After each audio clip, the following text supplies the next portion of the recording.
A person's true greatness is shaped by their thoughts. This timeless principle has been proven again and again by the lives of extraordinary individuals like Elon Musk, Steve Jobs, Jeff Bezos, and many others. Napoleon Hill, in his classic book, Think and Grow Rich, wrote, "Whatever you think about, you become."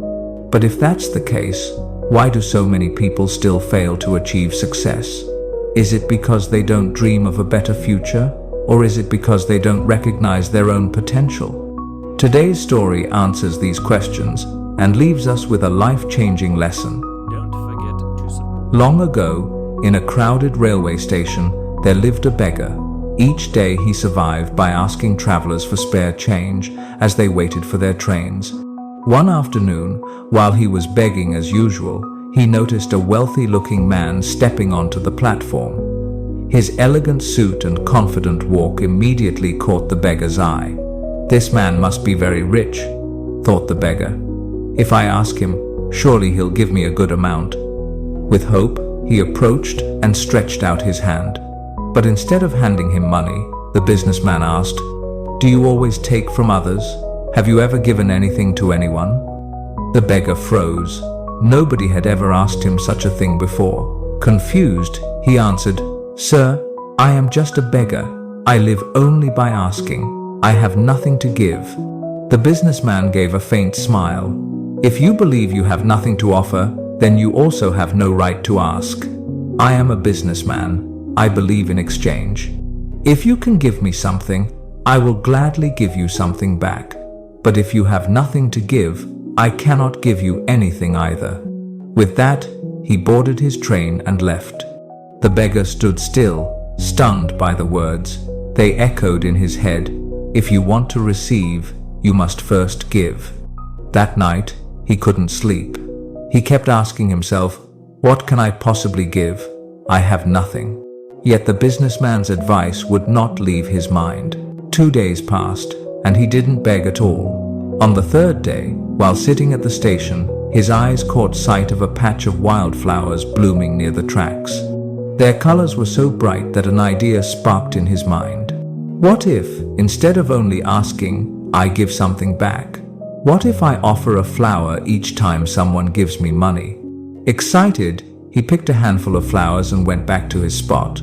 When a passenger dropped a coin in his hand, he smiled and offered a flower in return. To his surprise, people accepted them happily. Some even thanked him.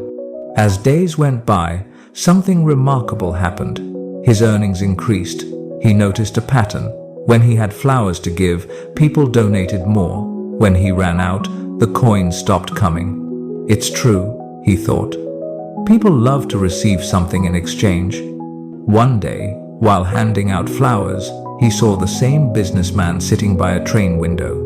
Overjoyed, the beggar hurried over. "Sir, today I finally have something to give. If you give me money, I will give you flowers in return." The businessman smiled, handed him some cash, and accepted the flowers. "You have learned the value of exchange," he said. "Today you are no longer just a beggar, you are a businessman."